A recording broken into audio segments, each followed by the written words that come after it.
Durante 8 meses, fingí estar senil y confundida, mientras mi hija y mi yerno planeaban internarme para robar mi herencia. Ellos no sabían que cada palabra de ellos estaba siendo grabada.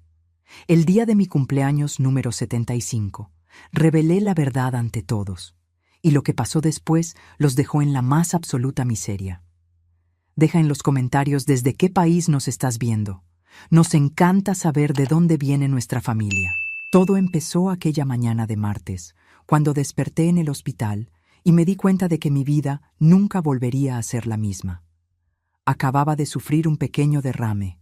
Nada grave, según los médicos. Mi recuperación sería completa en algunas semanas. Pero algo me decía que no debía contarle eso a mi familia todavía. Mi nombre es Guadalupe Morales. Tengo 75 años y pasé la vida entera construyendo un pequeño imperio. Empecé vendiendo dulces en el tianguis a los 15 años. Después abrí una lonchería y con trabajo duro y mucha dedicación, terminé siendo dueña de 3 restaurantes muy exitosos en la Ciudad de México. Nunca fue fácil. Crié a mi hija Beatriz sola después de que mi marido nos abandonó cuando ella tenía apenas 2 años. Trabajé el doble para que nada le faltara. Beatriz siempre fue consentida. Reconozco que tal vez me equivoqué en eso. Le di todo lo que nunca tuve: ropa de marca, viajes, universidad privada. Se graduó en administración, pero nunca quiso trabajar de verdad. Se casó con Marcelo a los 25 años, un hombre guapo y carismático, que nunca logró mantener un empleo por más de 6 meses. Vivían de la mesada que yo les daba mensualmente. Cuando la ambulancia me llevó a casa esa tarde, fingí estar más confundida de lo que realmente estaba. Quería ver cómo reaccionarían. Beatriz estaba en la puerta, pero no vi lágrimas en sus ojos. Vi solo impaciencia. Marcelo estaba a su lado, pegado al celular, sin siquiera mirarme. La enfermera ayudó a acomodarme en la cama. Doña Guadalupe está consciente, pero un poco desorientada, le explicó a Beatriz. Es normal tras un derrame leve. Con los cuidados adecuados se recuperará completamente. Vi a Beatriz intercambiar una mirada rápida con Marcelo. No era una mirada de alivio. Era algo diferente.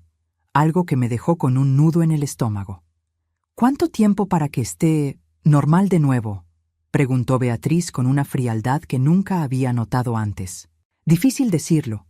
Pueden ser algunas semanas o algunos meses, depende de cada paciente, respondió la enfermera.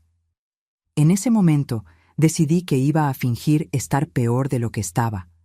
Algo dentro de mí, un instinto maternal tal vez, me decía que necesitaba descubrir quién era realmente la persona que había criado. En los primeros días dejé que me trataran como a una anciana senil. Fingía no reconocer objetos simples. Dejaba caer comida de la boca. Miraba a la nada durante horas. Y cada día que pasaba, veía más claramente el verdadero carácter de mi hija y de mi yerno. Una semana después de mi llegada del hospital, escuché una conversación que lo cambió todo. Era de madrugada, y yo debería estar dormida bajo el efecto de las medicinas que Beatriz me obligaba a tomar, pero yo escupía las pastillas en cuanto ella salía del cuarto. Aprendí eso viendo una película vieja. Escuché voces viniendo de la sala. Me levanté despacio de la cama. Mis piernas estaban débiles por falta de ejercicio, pero logré llegar hasta la puerta entreabierta. Lo que oí me heló la sangre. «Marcelo, necesitamos acelerar las cosas», decía Beatriz. «La vieja está completamente fuera de sí. No va a durar mucho tiempo así». «¿Y qué sugieres?», respondió mi yerno con esa voz arrastrada que siempre me irritó. «Podemos pedir que la declaren incapaz. Con un certificado médico, yo asumo el control de todo. Los restaurantes, las cuentas, la casa en Acapulco. Todo pasa a mi nombre». Mi corazón latía tan fuerte que temí que ellos pudieran escucharlo. Mi propia hija estaba planeando robarme. «¿Y si mejora?», preguntó Marcelo. Beatriz se rió.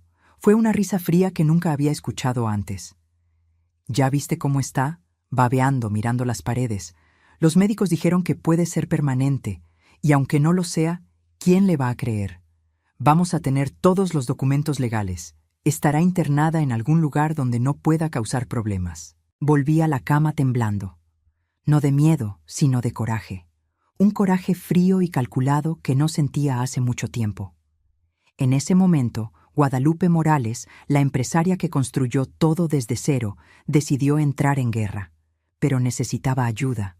No podría hacerlo sola. Pensé en todas las personas de mi casa.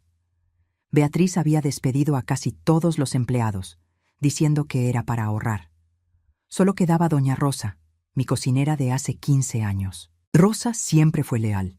Ella me conocía desde antes de que Beatriz se casara. Lo había visto todo. Decidí arriesgarme. 2 noches después, cuando Rosa entró a mi cuarto para traerme agua, me levanté de la cama. Ella dejó caer el vaso, que se hizo añicos en el suelo. «Doña Guadalupe, usted está de pie», exclamó ella, llevándose las manos al pecho. Puse el dedo en mis labios, pidiendo silencio. «Rosa, necesito tu ayuda, y necesito saber si puedo confiar en ti».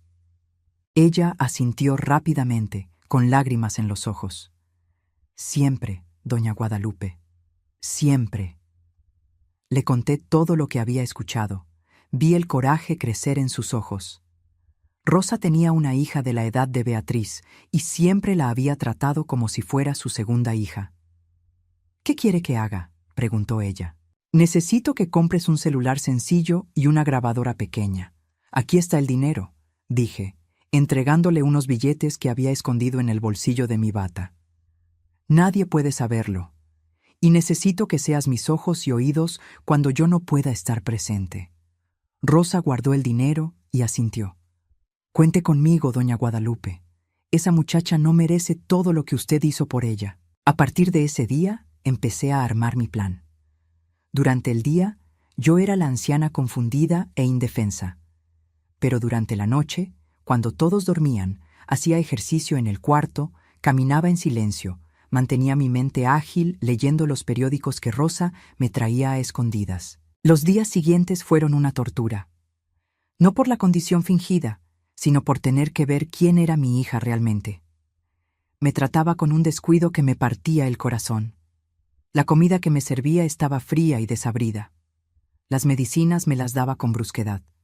Los pañales me los cambiaba con un asco evidente. Una tarde, escuché a Beatriz al teléfono con alguien. Su voz estaba ansiosa. «Doctor Carballo, necesito que venga a examinar a mi mamá. Sí, está muy mal. No reconoce a nadie, no puede alimentarse sola. Necesito un certificado que acredite incapacidad mental». Doctor Carballo, nuestro médico de la familia de hace años, un hombre en quien yo confiaba. ¿Será que él también estaba involucrado en esto? 2 días después, vino a examinarme. Yo estaba en mi silla de ruedas, mirando a la pared con la boca entreabierta. Beatriz y Marcelo estaban en el cuarto, observando. «Doña Guadalupe», llamó el doctor, «¿puede oírme?». No reaccioné. Mantuve mi mirada fija en la nada. Encendió una linterna y examinó mis ojos. Probó mis reflejos. Hizo preguntas que no respondí. Durante todo el examen mantuve mi actuación perfecta. «Bien», dijo finalmente, volviéndose hacia Beatriz. «El cuadro es preocupante. Demuestra signos claros de demencia avanzada, probablemente causada por el derrame». «¿Entonces puede hacer el certificado?», preguntó Beatriz, y yo podía escuchar la ansiedad mal disfrazada en su voz. «Puedo. Voy a preparar un documento certificando incapacidad mental total. Con eso, podrás asumir la tutela legal». Cuando todos salieron del cuarto, sentí ganas de llorar, pero no podía. No todavía. Necesitaba ser fuerte. Necesitaba continuar mi plan hasta el final. Esa noche, Rosa entró a mi cuarto con el celular y la grabadora que había comprado. Eran pequeños y discretos, perfectos para lo que necesitaba. «Doña Guadalupe, logré grabar la conversación de ellos esta tarde», susurró ella, entregándome la grabadora. Me puse los audífonos pequeños que ella había traído y apreté el botón. Lo que escuché me dejó aún más indignada. «¿Cuánto tiempo para que podamos vender los restaurantes?», era la voz de Marcelo. «En cuanto tenga la tutela, puedo hacer lo que quiera», respondió Beatriz. «Ya tengo un comprador interesado. Están dispuestos a pagar 800,000 al contado. Podemos agarrar el dinero e irnos de viaje. Tal vez mudarnos al extranjero. ¿Y tu mamá? Hay asilos baratos en el Estado de México, lugares donde nadie va a visitarla. Será solo una vieja olvidada más. Apagué la grabadora. Mis manos temblaban, pero no de debilidad. Era puro coraje. ¿Cómo había criado a una persona tan cruel? ¿En qué me equivoqué? Rosa me tomó la mano. Vamos a hacer que paguen, doña Guadalupe. Vamos a hacer que la verdad salga a la luz. Asentí. Y ahí, en ese cuarto oscuro, empecé a trazar cada detalle de mi plan de venganza. Mi cumpleaños número 75 sería en 2 meses. Sería la ocasión perfecta para revelarlo todo. Las semanas siguientes fueron las más difíciles de mi vida. Cada día era una actuación que agotaba mis fuerzas emocionales. Tenía que ver a mi hija vendiendo mis cosas, planeando mi futuro en un asilo miserable, gastando mi dinero como si yo ya estuviera muerta. Beatriz empezó a llevar a Marcelo a cenar todos los días. Comían en mi mesa, usando mi vajilla fina, bebiendo mis vinos caros. Y yo estaba ahí, sentada en una silla de ruedas en la esquina, siendo alimentada con una papilla aguada. «Es una lástima que no pueda disfrutar estas cosas ahora», decía Marcelo, brindando con una copa de mi mejor vino tinto. «¿Cuánto cuesta este vino?»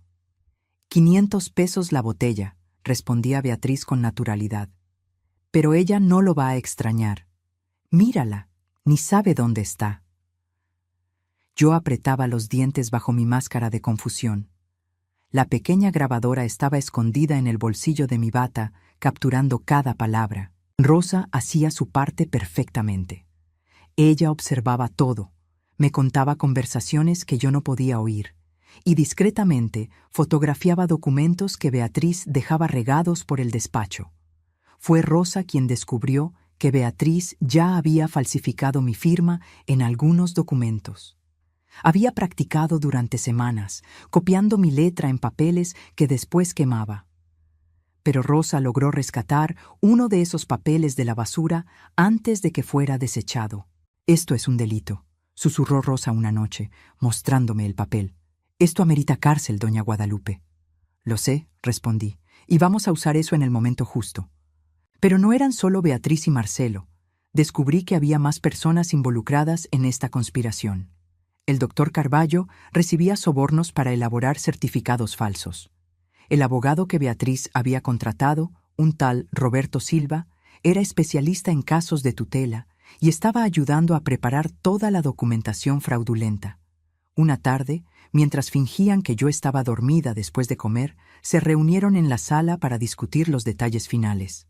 «Todo está listo», dijo Roberto, extendiendo papeles sobre la mesa de centro. «Con su firma aquí, transferimos todos los bienes a tu nombre, Beatriz. Los restaurantes, la casa en la playa, las inversiones, todo». «¿Y nadie va a cuestionar?», preguntó Beatriz. «Tenemos el certificado médico que acredita incapacidad total. Te tenemos a ti como única hija y heredera natural. Y tenemos testigos que van a confirmar su estado. Todo es perfectamente legal». Marcelo se rió. «¿Legal? Qué palabra tan bonita para lo que estamos haciendo. Prefieran llamarlo necesario», respondió Roberto. «Ustedes solo están protegiendo su patrimonio. Al final, todo sería para ustedes de cualquier forma. Solo están acelerando el proceso». Desde mi rincón, observé todo a través de mis párpados entrecerrados. La grabadora en mi bolsillo estaba encendida. Cada palabra, cada risa cínica, cada plan fraudulento estaba siendo documentado. Pero lo peor estaba por venir. Una noche de jueves, escuché a Beatriz hablando con alguien por teléfono. Su voz era baja, casi un susurro, pero logré oírla. «No te preocupes, mi mamá no va a durar mucho tiempo en el asilo. El lugar es pésimo, ya investigué. La tasa de mortalidad en los primeros 6 meses es alta. Neumonía, infecciones, esas cosas que les dan a los viejos». Mi sangre se heló. Mi hija no solo estaba planeando robarme, estaba planeando matarme indirectamente, poniéndome en un lugar donde sabía que no sobreviviría. Cerré los ojos con fuerza, luchando contra las lágrimas. No podía llorar ahora. No podía demostrar ninguna emoción. Si lo hacía, todo mi plan se vendría abajo. Esa noche, cuando Rosa vino a ayudarme, me derrumbé. Por primera vez en todos esos meses, dejé caer las lágrimas. Me quiere ver muerta, Rosa, susurré entre sollozos. Mi propia hija me quiere ver muerta. Rosa me abrazó, también llorando. No vamos a dejar que eso pase, doña Guadalupe. Vamos a exponer a esa víbora antes de que pueda hacer cualquier cosa. Respiré hondo y me sequé las lágrimas. Rosa tenía razón. No podía rendirme ahora. Tenía que ser fuerte. Empecé a intensificar mi recolección de pruebas. Rosa instaló cámaras escondidas en puntos estratégicos de la casa. Eran cámaras diminutas, del tamaño de un botón, que compró en una tienda de electrónica en el centro histórico.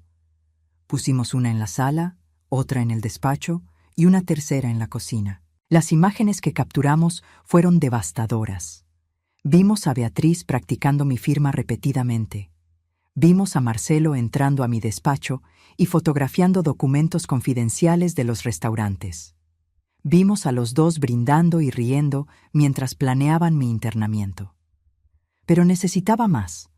Necesitaba un testigo confiable, alguien que pudiera corroborar mi historia cuando llegara el momento de la revelación. Pensé en varias personas. ¿Mis socios de los restaurantes? No. Quería mantenerlos fuera de esto. ¿Mis viejos amigos? La mayoría se había alejado después de mi derrame. Beatriz se había encargado de eso, diciéndoles a todos que yo estaba muy mal para recibir visitas. Entonces me acordé de alguien. Teresa Almeida, mi mejor amiga de hace más de 40 años. Ella vivía en Querétaro, pero hablábamos por teléfono cada semana. O mejor dicho, hablábamos. Beatriz había cambiado mi número y le dijo a Teresa que yo ya no quería contacto con nadie. Le pedí a Rosa que llamara a Teresa desde su celular personal. Fue una conversación rápida, pero reveladora. «Rosa, ¿cómo está Guadalupe?», preguntó Teresa de inmediato. Beatriz dijo que ya no quiere hablar conmigo. Me quedé muy preocupada. «Doña Teresa, necesito que venga para acá, urgente, y no se lo cuente a nadie», dijo Rosa. «¿Qué está pasando?» «Es sobre doña Guadalupe. Ella la necesita, pero tiene que ser en secreto». Teresa no hizo más preguntas. Dijo que tomaría el primer autobús al día siguiente. Cuando Teresa llegó, Rosa la hizo entrar por la puerta de servicio a media tarde, cuando Beatriz había salido a ver al abogado. Yo estaba esperando de pie, completamente lúcida, en mi cuarto. Teresa me vio y se tapó la boca con las manos, con los ojos llenos de lágrimas. «Guadalupe, ¿estás bien?» Abracé a mi amiga, sintiendo un alivio inmenso. «Lo estoy, Teresa, y necesito contarte todo». Pasé la siguiente hora relatando todo lo que había pasado en los últimos meses. Le mostré las grabaciones, los videos, los documentos que Rosa había fotografiado. Teresa se quedaba cada vez más impactada. «Esto es horrible, Guadalupe. ¿Cómo puede una hija hacerle esto a su propia madre?» «Ambición», respondí simplemente. «Pura ambición». «¿Qué vas a hacer?». Le expliqué mi plan.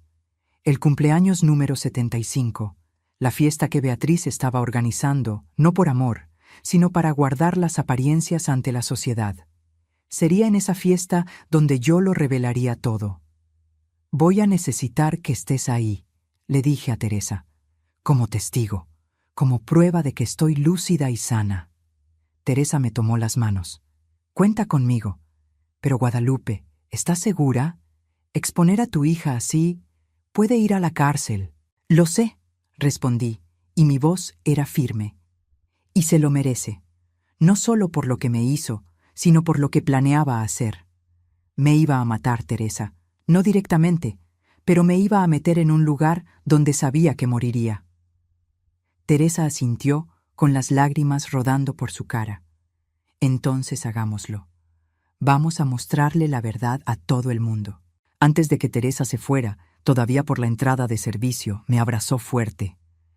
«Eres la mujer más fuerte que conozco, Guadalupe. Siempre lo has sido, y vas a salir de esta más fuerte todavía». Después de que se fue, volví a mi silla de ruedas. Unos minutos después, escuché la puerta principal abrirse. Beatriz había vuelto. «Mamá», llamó ella, entrando a mi cuarto. Su voz era fingida, melosa. «¿Cómo estás hoy?». La miré con mis ojos vacíos y no respondí. Ella suspiró dramáticamente. «Hoy firmé más papeles para cuidarte mejor», dijo, acercándose. «Pronto estarás en un lugar donde tendrás todos los cuidados necesarios. Vas a ver qué bien vas a estar». Me acarició el cabello con falsa ternura. Tuve que controlar cada músculo de mi cuerpo para no quitarla con asco.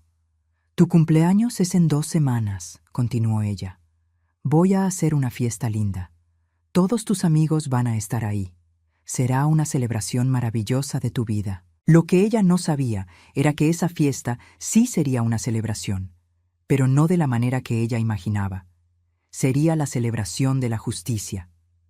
Las 2 semanas siguientes pasaron con una tensión creciente. Beatriz estaba cada vez más ansiosa porque todo sucediera pronto. La vi checando documentos, haciendo llamadas secretas, reuniéndose con Roberto y el doctor Carballo. Marcelo, por otro lado, estaba preocupado. Varias veces lo escuché cuestionar si realmente debían seguir adelante con el plan. «¿Y si alguien se entera?», preguntó una noche. «¿Y si Guadalupe no está tan mal como dijo el médico?». «Ya la viste», retrucó Beatriz. «Está completamente ida, no sabe ni su propio nombre. Deja de ser cobarde, Marcelo. En un mes seremos ricos y libres». Pero Marcelo no parecía convencido, y eso me dio una idea. Tal vez podría usar su inseguridad a mi favor. Una tarde, cuando Beatriz había salido y Marcelo estaba solo en la sala, empecé a despertar lentamente. Moví la cabeza, parpadeé varias veces y lo miré directamente a él. «¿Marcelo?», murmuré con voz débil y confundida. Él casi se cae del sillón. «¿Guadalupe? ¿Tú me estás reconociendo? ¿Dónde estoy? ¿Qué pasó?». Continué haciendo mi mejor actuación de persona confundida que acaba de despertar de un estado vegetativo. Su cara se puso blanca. Se levantó rápidamente y empezó a caminar de un lado a otro, nervioso. «Estás en tu casa, te enfermaste, tuviste un derrame». «¿Derrame?», repetí pareciendo asustada. «No me acuerdo de nada. ¿Por cuánto tiempo? Beatriz, ¿dónde está Beatriz?». Ella salió. Va a volver pronto». Vi el pánico creciendo en sus ojos. Si yo realmente estaba mejorando, todo su plan se desmoronaría. Y él lo sabía. «Tengo sed», murmuré. «Por favor, ¿agua?».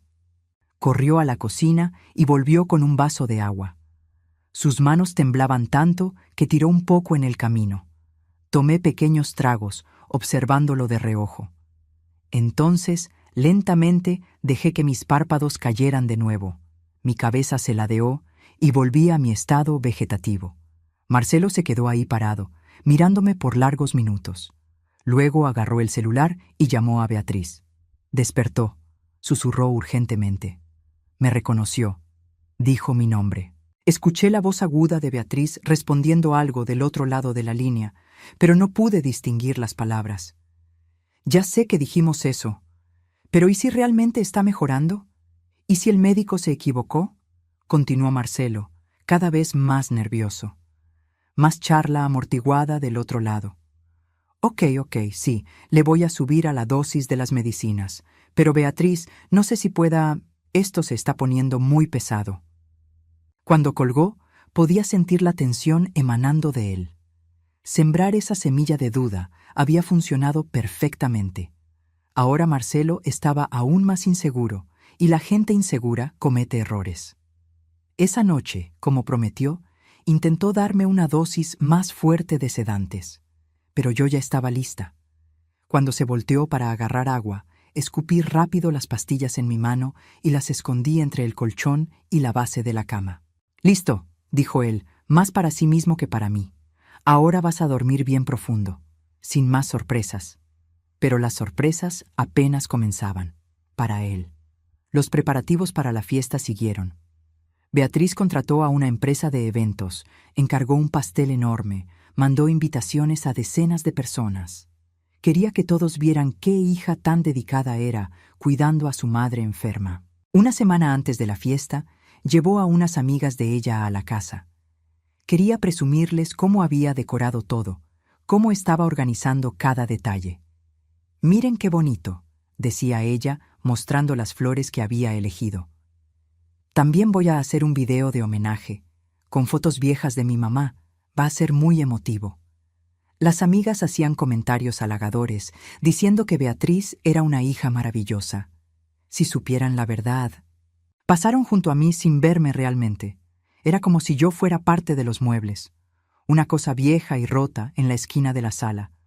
«Pobre de tu mamá», dijo una de ellas. «Debe ser tan difícil verla así». «Sí», respondió Beatriz con una voz falsa de tristeza. «Pero estoy haciendo todo lo que puedo. Pronto estará en un lugar donde tendrá cuidados profesionales las 24 horas». «Eres una santa», dijo otra amiga. «Santa. Qué chiste». 3 días antes de la fiesta, recibí una visita inesperada. Era el gerente de mi banco, el señor Eduardo. Beatriz no estaba en casa, se había ido a comprar cosas para la fiesta. Rosa lo recibió en la puerta, nerviosa. «Doña Guadalupe no puede recibir visitas, señor Eduardo. Está muy mal». «Lo entiendo, Rosa», dijo él gentilmente, «pero necesito hablar con ella sobre unas transacciones en sus cuentas. Son montos muy altos los que se están moviendo. Es protocolo estándar verificar». Rosa me miró, y yo hice un pequeño movimiento con la cabeza. Era arriesgado, pero también podría ser útil. «Pase, por favor», dijo Rosa. El señor Eduardo entró a la sala y se acercó a mí. Lo conocía de hace 15 años. Era un hombre íntegro y cuidadoso. «Doña Guadalupe», dijo suavemente, «perdone que la moleste, pero necesito confirmar unas cosas». Mostró unos papeles. Eran solicitudes de transferencia de grandes cantidades de dinero. Las firmas eran mías, pero yo no había autorizado nada. Estas transferencias las solicitó su hija, usando un poder. Pero los montos son tan significativos que nuestro departamento de cumplimiento me pidió verificar personalmente. Miré los papeles y luego a él. Era el momento de decidir. Podía revelarlo todo ahora o esperar 3 días más hasta la fiesta. Si lo revelaba ahora, Beatriz lo sabría y podría huir. Si esperaba, tendría todas las pruebas y a todos los testigos reunidos en el mismo lugar. Tomé mi decisión. Mantuve mi mirada vaga y no reaccioné a los papeles. El señor Eduardo suspiró. «Entiendo. Bueno, voy a bloquear estas transacciones hasta tener una autorización más clara. Es mucho dinero para liberarlo sin tener la certeza absoluta». Eso era perfecto. Beatriz no lograría mover mi dinero, lo que la dejaría aún más desesperada. Y la gente desesperada comete errores aún más grandes. Cuando se estaba yendo, Rosa lo acompañó hasta la puerta. Escuché que ella le susurraba algo y él regresó, sorprendido. Rosa había decidido decirle la verdad. No todo, pero lo suficiente para mantenerlo alerta. «Doña Guadalupe está lúcida», susurró ella. «Todo esto es una farsa. Se está protegiendo de su propia hija». El señor Eduardo regresó a la sala y me miró a los ojos. Esta vez, yo le devolví la mirada. Realmente lo miré, con toda la lucidez e inteligencia que había mantenido ocultas. Él entendió de inmediato. «Dios mío», susurró, «¿qué está pasando aquí?» «En mi fiesta de cumpleaños, en 3 días, todo será revelado», dije con mi voz normal y firme. «Necesito que usted esté ahí, como testigo». «Ahí estaré», prometió él. «Y le garantizo que todas sus cuentas se quedarán bloqueadas hasta entonces. Nadie le va a quitar ni un peso». Después de que se fue, sentí un alivio inmenso. Una pieza importante más en mi tablero. Otro testigo confiable. Pero todavía faltaban 3 días. 3 largos días hasta el momento de la verdad. La noche anterior a mi cumpleaños tuve dificultad para dormir. No por nervios o miedo, sino por anticipación. Todo estaba listo. Todas las piezas estaban en su lugar. Mañana sería el día en que la verdad finalmente saldría a la luz. Rosa lo había organizado todo a la perfección. El equipo de proyección que se usaría para mostrar el video de homenaje estaba modificado. Habíamos conectado una laptop escondida que mostraría nuestros propios videos. Teresa había vuelto a la ciudad y se estaba quedando en un hotel, lista para aparecer en el momento indicado. El señor Eduardo confirmó su asistencia, y yo tenía en mi poder todas las grabaciones, todos los documentos, todas las pruebas que necesitaba. A las 3 de la mañana me levanté de la cama. Ya no podía estar acostada. Fui hasta la ventana de mi cuarto y miré el jardín iluminado por la luna. ¿Cuántas veces en esta vida me había quedado despierta planeando, construyendo, luchando? Había empezado a los 15 años vendiendo dulces y había llegado a los 75 siendo dueña de 3 restaurantes. Había sobrevivido a un marido que me abandonó. Había criado a una hija sola. Había enfrentado crisis económicas, competidores, dificultades de todo tipo. Y ahora estaba enfrentando la mayor traición de todas, de mi propia hija. Escuché un ruido en el pasillo. Era Beatriz. Ella tampoco podía dormir. Me acerqué a la puerta entreabierta y la escuché hablando por celular. «Todo va a salir bien», le decía a alguien, probablemente a Marcelo. «Mañana en la noche ella estará firmando los documentos finales. El lunes ya estará en el asilo, y en un mes, máximo 2, todo será nuestro, sin complicaciones». Hubo una pausa mientras escuchaba la respuesta. «No, no va a mejorar. El médico le subió a los sedantes. Apenas puede mantener los ojos abiertos ahora. Deja de preocuparte. Mañana vas a ver. Ante todos esos invitados, ella va a estar ahí, babeando y confundida. Nadie va a cuestionar la tutela. Va a ser perfecto». Volví a la cama y finalmente dormí.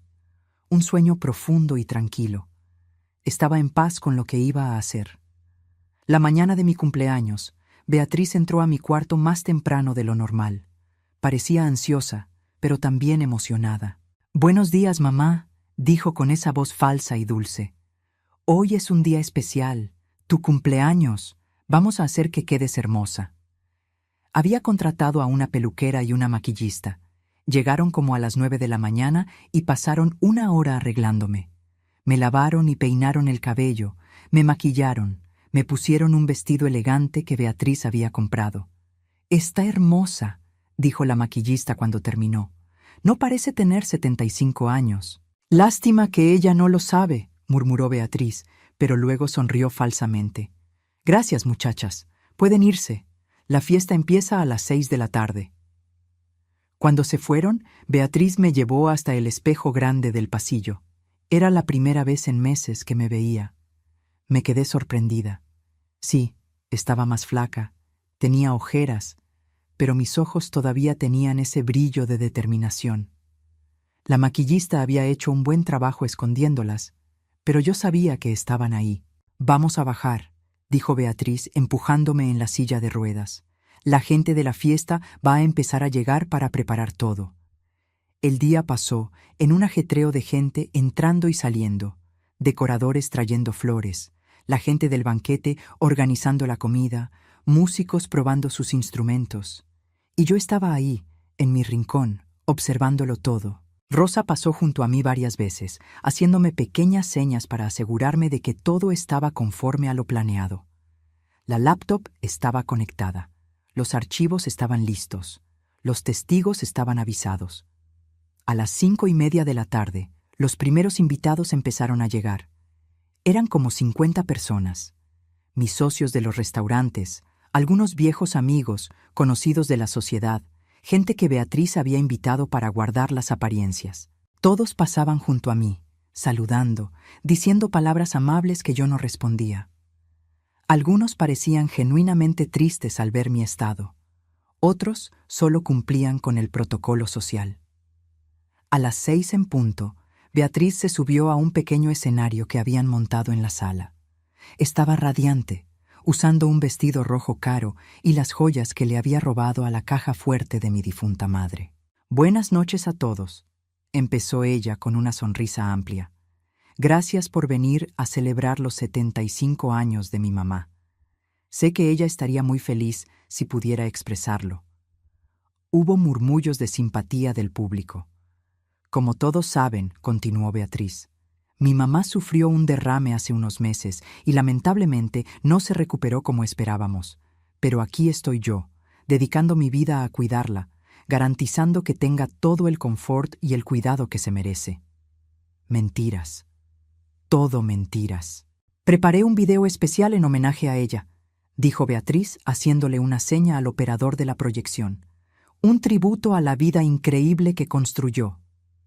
La luz se apagó. La pantalla grande en la pared se iluminó. Y fue entonces cuando sucedió. En lugar del video sentimental que Beatriz había preparado, apareció una grabación de la sala. Era del día en que Beatriz, Marcelo, Roberto y el doctor Carballo se habían reunido para planearlo todo. El audio se escuchaba fuerte y claro. Todas las 50 personas presentes podían oír perfectamente. Con su firma aquí, transferimos todos los bienes a tu nombre, Beatriz. Los restaurantes, la casa en la playa, las inversiones. Todo, decía la voz de Roberto en la grabación. ¿And nobody is going to question it?, preguntaba Beatriz. Tenemos el certificado médico que acredita incapacidad total. La sala se quedó en silencio absoluto. Todas las miradas se volvieron hacia Beatriz, que estaba pálida como un muerto. ¡Apaguen eso!, gritó ella corriendo hacia el operador. ¡Apáguenlo ahora! Pero el video siguió. Mostró más conversaciones, más planes, más evidencias de la conspiración. Mostró a Beatriz practicando mi firma. Mostró a Marcelo fotografiando documentos confidenciales. Mostró al doctor Carballo aceptando hacer certificados falsos por dinero. Y entonces, cuando el video terminó, las luces se encendieron de nuevo. Y yo me levanté. Lentamente, deliberadamente, me levanté de mi silla de ruedas. Me enderecé por completo, mirando directamente a mi hija. El silencio en la sala era ensordecedor. «Sorpresa», dije, y mi voz resonó clara y fuerte por toda la sala. Beatriz estaba congelada en su lugar, con la cara blanca como un papel. Marcelo había tirado su copa de champaña, que se hizo añicos en el suelo. Roberto intentó moverse discretamente hacia la puerta, pero los invitados bloqueaban su paso, todos demasiado atónitos para moverse. Caminé lentamente hacia el escenario. Cada paso era firme y decidido. 8 meses fingiendo estar inválida habían debilitado un poco mis piernas, pero no iba a demostrar debilidad ahora. No en este momento. «Mamá, ¿tú puedes caminar?» Beatriz finalmente logró tartamudear. «Puedo hacer mucho más que caminar», respondí, subiendo los escalones del escenario. «Puedo hablar, puedo pensar, puedo recordar cada palabra cruel que dijiste, cada plan maligno que tramaron, cada vez que me trataron como basura en mi propia casa». Agarré el micrófono de la base y me volteé hacia los invitados. Todos me miraban como si hubieran visto a un fantasma. «Pido una disculpa por transformar mi cumpleaños en un tribunal», empecé. «Pero a veces la verdad necesita un público. Ya vieron los videos, escucharon las conversaciones, pero quiero que sepan que hay mucho más». Le hice una seña a Rosa, que estaba en la cabina de sonido. Ella apretó otro botón y empezó una nueva grabación. Era solo audio, pero la voz era clara. Era Beatriz al teléfono, hablando sobre el asilo donde planeaba meterme. «No te preocupes, mi mamá no va a durar mucho tiempo en el asilo. El lugar es pésimo, ya investigué. La tasa de mortalidad en los primeros 6 meses es alta. Neumonía, infecciones, esas cosas que les dan a los viejos». Hubo un grito ahogado de horror de varias personas. Vi a algunas mujeres llevarse las manos a la boca, impactadas. Cuando la grabación terminó, miré directamente a Beatriz. «No solo estabas planeando robarme, estabas planeando matarme, a tu propia madre».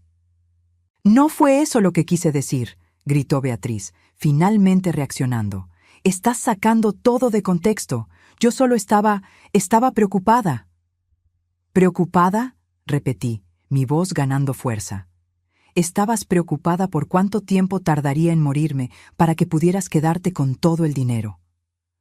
Marcelo se volteó para huir, pero 2 hombres grandes le bloquearon el camino. Eran guardias que yo había contratado específicamente para este momento. «Nadie va a salir de aquí hasta que terminemos», anuncié. «Especialmente no los 3 conspiradores principales». Fue entonces cuando Teresa entró por la puerta principal. Caminó con confianza por el pasillo que se abrió entre los invitados y subió al escenario a mi lado. «Damas y caballeros», dijo ella, «soy Teresa Almeida, la mejor amiga de Guadalupe por más de 40 años. Puedo testificar que ella está completamente lúcida y sana. Hablé largamente con ella hace una semana. Ella planeó todo esto sola, con la ayuda de la leal Rosa». Rosa, que estaba al fondo, saludó tímidamente. Algunos invitados empezaron a aplaudir, reconociendo su valor al ayudar. «Y yo también puedo testificar», dijo otra voz. Era el señor Eduardo, el gerente del banco, que se adelantó. «Doña Guadalupe me buscó hace 3 días. Ella es mentalmente capaz y me instruyó bloquear todas las transacciones sospechosas que su hija estaba intentando hacer. Transferencias por un valor de más de 2 millones de pesos». La multitud murmuró en shock al escuchar la cantidad. Beatriz finalmente explotó. «Ustedes no entienden. Ella es una manipuladora. Siempre lo ha sido. Controló toda mi vida. Este dinero es mío por derecho. Me lo merezco después de todo lo que aguanté». «¿Todo lo que aguantaste?», repetí, mi voz temblando de coraje contenido. «Te di todo, Beatriz. Ropa, educación, casa, comida. Trabajé 16 horas al día para que nunca te faltara nada. Y todo lo que aguantaste fue tener una madre que te amaba demasiado para ver quién eras realmente». Lágrimas rodaban por mi cara ahora, pero no eran lágrimas de debilidad. Eran lágrimas de liberación. «¿Sabes qué fue lo más difícil en estos 8 meses?», continué. «No fue fingir estar enferma. No fue ser maltratada y humillada. Fue darme cuenta de que fallé como madre, que de alguna forma crié a un monstruo capaz de desear la muerte de su propia madre por dinero». «No tienes derecho a llamarme monstruo», gritó Beatriz. «Nunca me pusiste atención de verdad. Siempre fue el trabajo, siempre fueron los restaurantes. Yo solo era un accesorio en tu vida perfecta». «¿Entonces era eso?», pregunté, mi voz volviéndose más suave. «¿Hiciste todo esto por resentimiento? ¿Por creer que no te amaba lo suficiente? Beatriz, te amaba demasiado. Tanto que te di todo y nunca te enseñé a luchar por nada. Y ese fue mi error». El silencio en la sala era absoluto. Algunos invitados estaban llorando junto conmigo. «Pero eso se acaba hoy», declaré, recuperando mi fuerza. «Hoy vas a aprender sobre las consecuencias». Hice otra seña y 3 policías que estaban esperando afuera entraron. Yo los había contactado días antes. Les mostré todas las evidencias. Tenían órdenes de aprehensión listas. «Beatriz Santos y Marcelo Silva», dijo el sargento, «quedan detenidos por conspiración para cometer fraude, falsificación de documentos e intento de apropiación indebida. Roberto Silva queda detenido por complicidad y mala conducta profesional.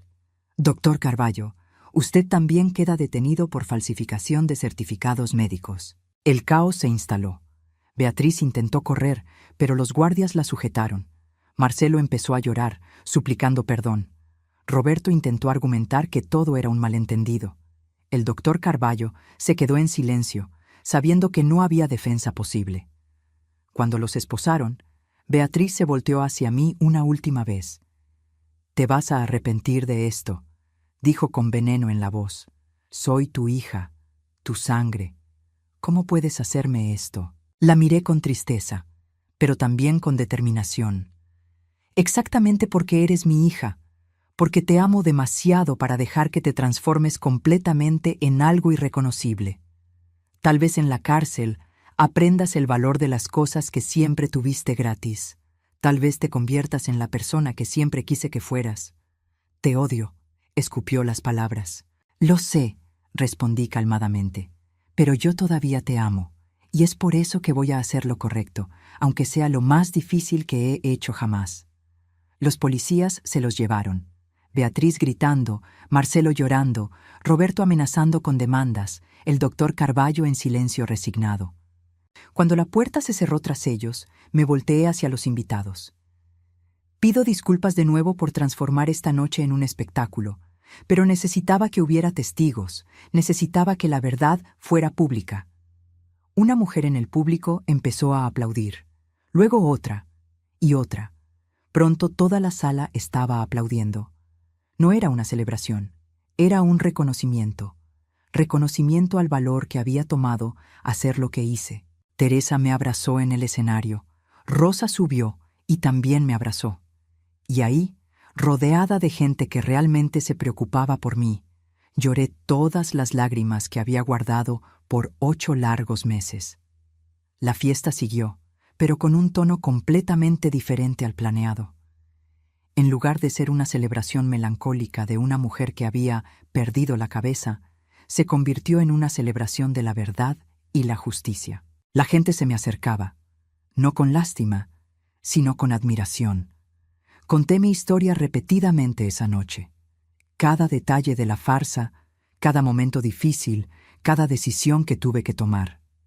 ¿Cómo lo lograste?, preguntó una de mis antiguas socias. ¿Cómo lograste mantener la farsa por tanto tiempo? Coraje, respondí honestamente, y amor propio. Había construido una vida desde cero. No iba a dejar que me quitaran eso sin pelear. La gente del banquete, que había presenciado todo, insistió en servir la comida que habían preparado.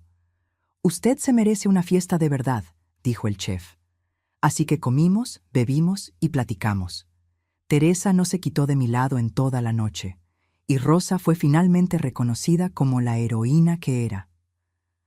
«Arriesgaste tu trabajo, tu seguridad, todo para ayudarme», le dije a Rosa en cierto momento. «¿Cómo puedo agradecértelo?» «Viéndola libre», respondió ella con una sonrisa. «Eso es agradecimiento suficiente». Pero yo ya tenía otros planes para Rosa. Ella no lo sabía todavía, pero iba a garantizar que nunca más tuviera que preocuparse por dinero. A medida que la noche avanzaba y los invitados empezaban a irse, cada uno me abrazaba y me ofrecía palabras de apoyo. «Si necesita un abogado para el proceso, búsqueme», dijo uno de los presentes que era abogado penalista. «Si quiere dar entrevistas sobre esto, puedo ayudarla a encontrar a los periodistas indicados», ofreció otro que trabajaba en los medios. «Doña Guadalupe», dijo uno de mis socios de los restaurantes, «queremos que regrese. La empresa no es la misma sin usted». Le sonreí. «Lo voy a pensar. Pero primero necesito recuperarme de verdad. 8 meses fingiendo estar enferma me dejaron más débil de lo que me gustaría admitir». Cuando el último invitado finalmente se fue, eran casi las 2 de la mañana. La casa estaba hecha un desastre, con copas vacías y platos por todas partes. Pero no me importaba. Rosa empezó a limpiar, pero la detuve. «Déjalo para mañana. Hoy solo vamos a descansar». Teresa había traído una maleta y se iba a quedar conmigo unos días. «No deberías estar sola ahora», insistió ella. No discutí. La verdad era que no quería estar sola. A pesar de toda la fuerza que había demostrado, por dentro estaba exhausta y emocionalmente destrozada. Nos sentamos las 3 en la cocina, Teresa, Rosa y yo, tomando té. Estábamos todas agotadas, pero también aliviadas. «¿Qué va a pasar ahora?», preguntó Rosa. «Proceso penal», respondí. «Beatriz, Marcelo, Roberto y el doctor Carballo van a responder por sus actos. El abogado que contraté dijo que con todas las pruebas que tenemos, la condena está prácticamente garantizada». «¿Y qué hay de los restaurantes?», preguntó Teresa. «Voy a volver», decidí en ese momento. «No de inmediato, pero voy a volver. Esos restaurantes son mi vida. No voy a dejar que esta situación destruya todo lo que construí». «¿Y Beatriz?». Teresa hizo la pregunta que yo estaba evitando. «¿Qué sientes por ella ahora?». Me quedé en silencio por un largo momento, dándole vueltas a la taza de té entre mis manos. «Dolor», finalmente respondí. «Mucho dolor.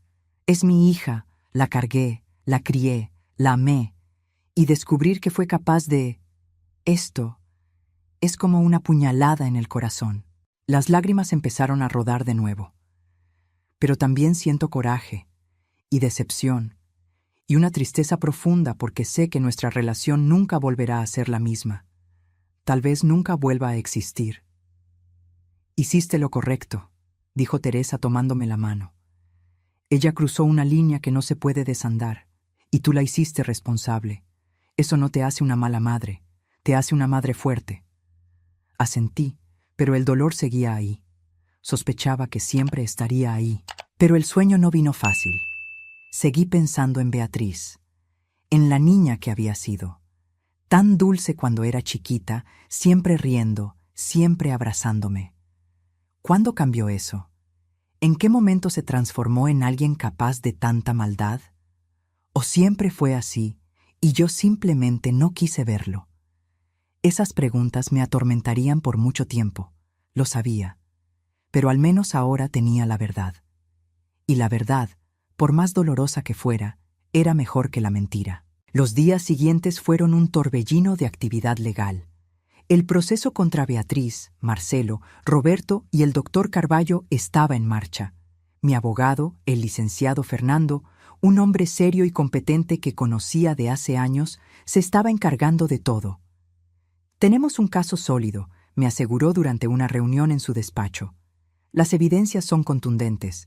Las grabaciones, los videos, los testigos, es imposible negar lo que hicieron. ¿Cuánto tiempo va a tardar?, pregunté. Unos meses hasta el juicio, pero ya fueron vinculados a proceso. Beatriz y Marcelo están bajo fianza. A Roberto le suspendieron la cédula de abogado. Y el doctor Carballo está enfrentando una investigación del Consejo Médico. Asentí. ¿Y el patrimonio? ¿Los restaurantes? Todo está protegido. Logramos revertir todos los intentos de transferencia que hicieron. Sus bienes están seguros. Pero los bienes no eran mi mayor preocupación. Era mi hija. Licenciado Fernando, pregunté titubeante. ¿Ella ha pedido hablar conmigo? Él miró sus papeles, incómodo. No, doña Guadalupe. De hecho, ella sostiene que es la víctima aquí. Dice que usted la manipuló, que todo es un malentendido. Sacudí la cabeza, no sorprendida, pero aún dolida. No aprendió nada entonces. Hay gente que nunca aprende, dijo él gentilmente. Pero eso no es culpa suya. Salí de su despacho con el corazón pesado. Teresa me había acompañado y notó mi expresión. ¿Todavía la amas?, no fue una pregunta. Siempre la voy a amar, admití. Es mi hija, pero amar no significa aceptar comportamientos destructivos. Amar a veces significa poner límites difíciles. Teresa me abrazó ahí mismo en la calle. Eres más fuerte de lo que imaginas, Guadalupe. Mientras el proceso legal seguía, empecé a reconstruir mi vida. Físicamente, necesitaba recuperarme de los 8 meses de inactividad fingida. Contraté a un fisioterapeuta que venía 3 veces por semana. Era doloroso, pero necesario. Mentalmente, estaba yendo a terapia. El doctor Álvaro, un psicólogo especialista en traumas familiares, me estaba ayudando a procesar todo. Pasaste por un trauma complejo, explicó él. Fuiste traicionada por las personas en las que más deberías confiar. Eso deja cicatrices profundas. ¿Cómo lidio con eso?, pregunté. Primero, reconociendo que no fue tu culpa. Fuiste una víctima. Segundo, permitiéndote sentir todas las emociones. Coraje, tristeza, traición. Y tercero, reconstruyendo tu vida de forma que te traiga alegría de nuevo. La parte de la reconstrucción estaba empezando en los restaurantes. Volví a trabajar, inicialmente solo unas horas al día. Mis empleados me recibieron con júbilo. «Doña Guadalupe, qué bueno tenerla de vuelta», decían. Descubrí que durante mi enfermedad, los gerentes que yo había capacitado mantuvieron todo funcionando a la perfección. Eso me llenó de orgullo. Había construido no solo negocios, sino un legado de gente competente. Pero también hice cambios importantes. Les di aumentos a los empleados más leales, implementé nuevas prestaciones y creé un programa de participación de utilidades.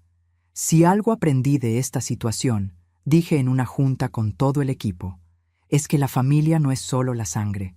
La familia es la gente que se queda a tu lado en los momentos difíciles, y ustedes son mi verdadera familia. Hubo aplausos y vi lágrimas en muchas caras. En cuanto a Rosa, cumplí mi promesa. No solo le di un aumento sustancial, sino que también la puse como beneficiaria de un fondo de pensión vitalicio. Ella lloró cuando se lo conté. «Doña Guadalupe, esto es demasiado», protestó ella. «Es lo mínimo», respondí. «Arriesgaste todo para ayudarme. Mereces seguridad por el resto de tu vida». También le di la opción de seguir trabajando o jubilarse. Ella eligió quedarse. «Esta casa es mi casa también», dijo. «No la voy a abandonar ahora». Teresa se quedó conmigo 2 semanas antes de tener que regresar a su ciudad. La noche antes de irse, tuvimos una larga plática. «Vas a estar bien», me dijo. «Lo sé». «¿Cómo puedes estar tan segura?», pregunté. «Porque te conozco de hace 40 años. Eres la persona más resiliente que he conocido. Construiste un imperio de la nada, superaste un matrimonio fallido, criaste a una hija sola, y ahora superaste la mayor traición posible. Si hay alguien que puede sobrevivir a esto, eres tú». Abracé a mi amiga, agradecida por su presencia y apoyo. «Gracias por estar aquí, por creer en mí». «Siempre», respondió ella, «siempre voy a creer en ti». 3 meses después de mi revelación en la fiesta, vino el juicio. Los medios estaban ahí. Era un caso que había llamado la atención.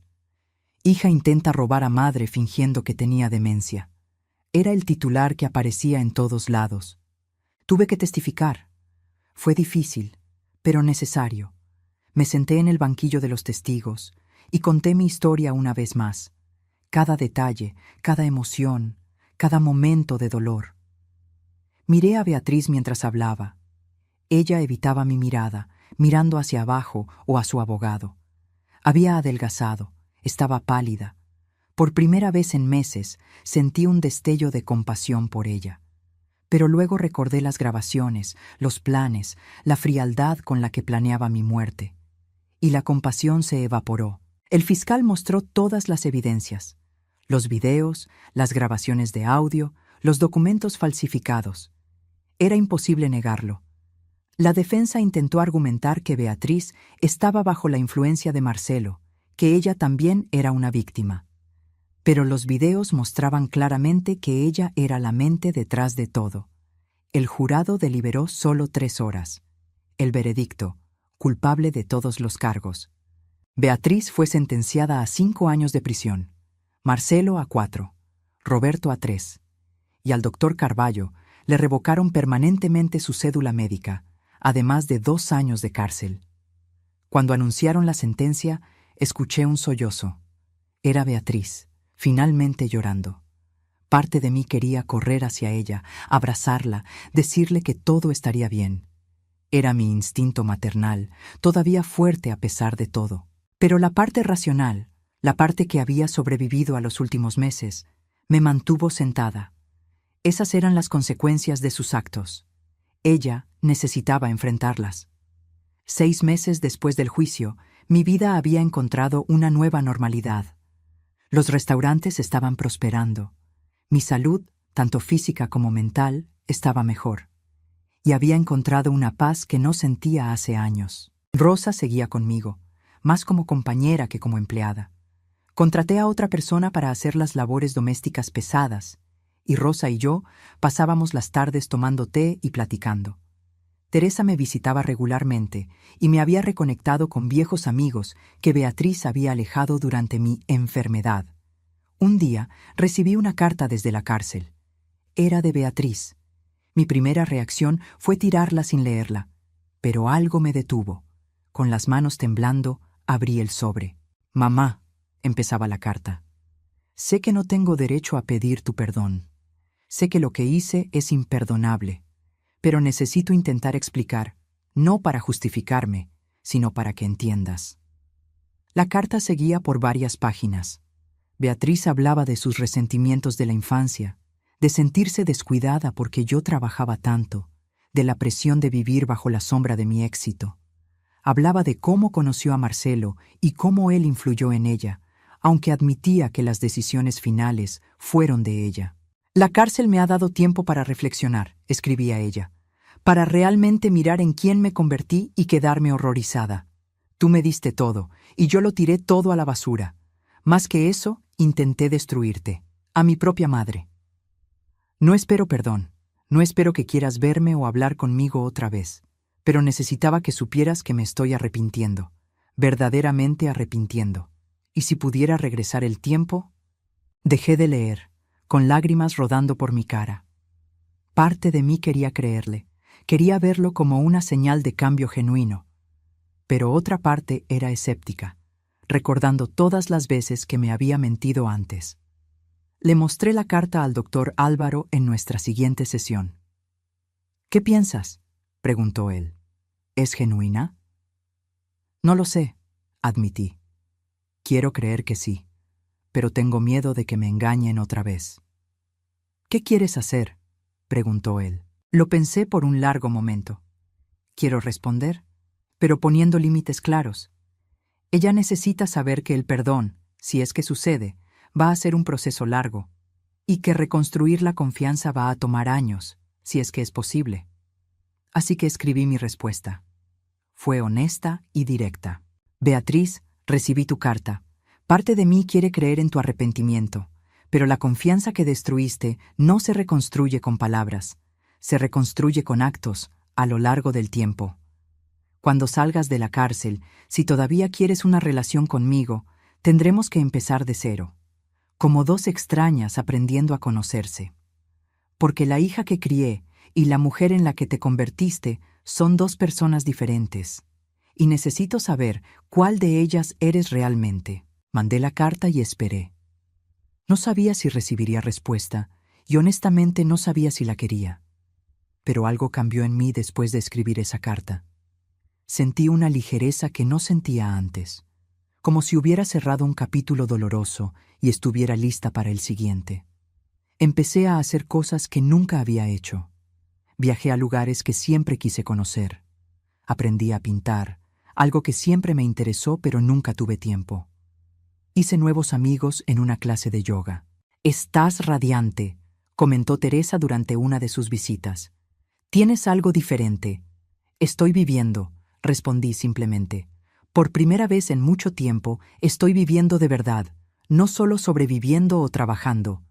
También empecé un proyecto nuevo, una fundación para ayudar a adultos mayores víctimas de abuso familiar.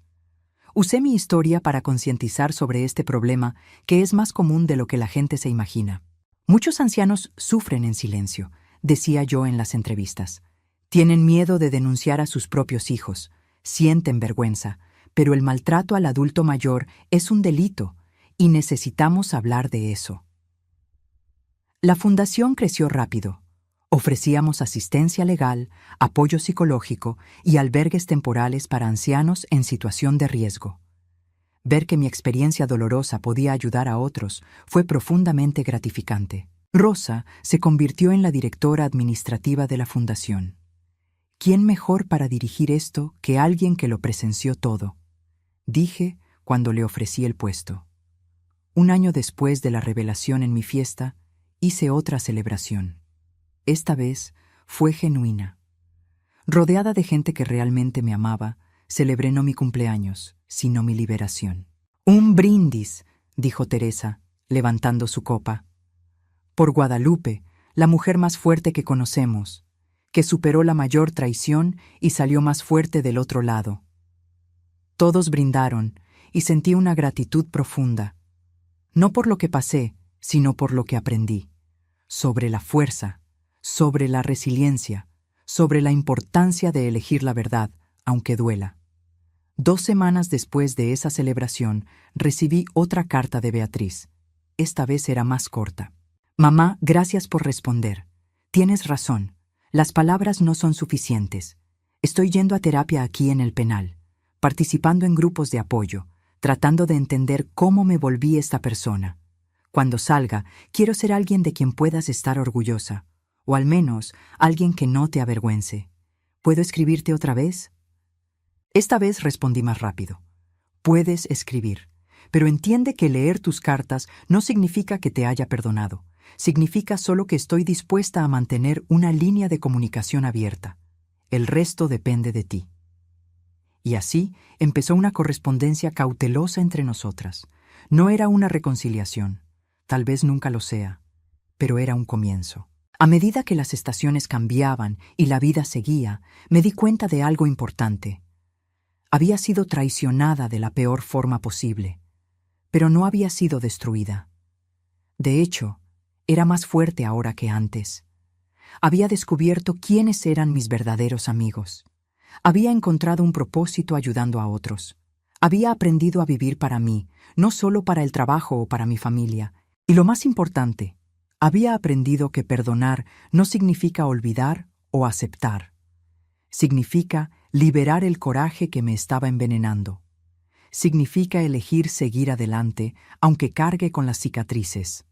Una noche, sentada en la terraza de mi casa, mirando las estrellas, Rosa se vino a sentar a mi lado. «¿En qué piensa doña Guadalupe?», preguntó ella. «En lo extraña que es la vida», respondí. «Los peores momentos a veces nos llevan a los mejores lugares. Si nada de esto hubiera pasado, yo seguiría viviendo una mentira, creyendo que tenía una familia cuando en realidad solo tenía a gente dependiente de mi dinero». «¿Y ahora?», preguntó ella. «Ahora tengo una familia de verdad», respondí sonriéndole. «No de sangre, sino de elección, y eso es todavía más valioso». Rosa me tomó la mano y nos quedamos ahí, en un silencio cómodo, observando la noche. Mi historia no tuvo un final de cuento de hadas. Mi hija estaba en la cárcel. Nuestra relación, si es que todavía quedaba una, estaba irreparablemente dañada. Cargaba con cicatrices emocionales que probablemente nunca desaparecerían del todo. Pero estaba viva, estaba libre y estaba en paz. Y al final, eso era lo único que importaba. Querida audiencia, si esta historia tocó su corazón, por favor, dejen su like, comenten qué les pareció y suscríbanse al canal. Historias como esta necesitan ser contadas para que más gente entienda que el abuso a los ancianos es real y que siempre hay esperanza, siempre hay fuerza para reaccionar. Consideren hacerse miembros de nuestro canal para ayudarnos a seguir trayendo historias reales e importantes como esta. Juntos somos más fuertes. Juntos hacemos la diferencia. Gracias por ser parte de esta familia. Hasta la próxima historia.